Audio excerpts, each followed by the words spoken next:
திருச்சிற்றம்பலம். அன்பர்கள் அனைவரையும் தித்திக்கும் சிவபதம் என்ற ஒளி அலைவரிசைக்கு வரவேற்கிறோம். இன்று மாணிக்கவாசகர் அருளிய திருவாசகத்தின் முதல் பதிகமான சிவபுராணத்திலிருந்து சில வரிகளை சிந்தித்து சுவைப்போம்.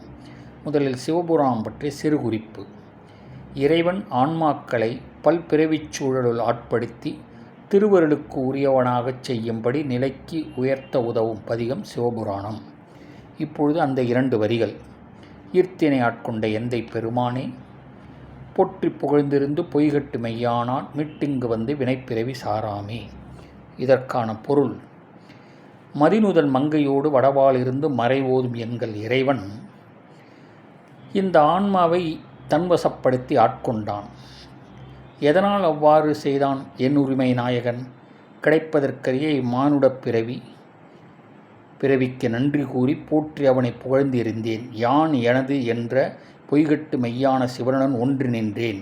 அதனால் எங்களுக்கு வந்த வினையும் வருகின்ற வல்வினையும் வந்து சாராமல் ஆட்கொண்டான் எங்கள் தலைவனாகிய சிவன்.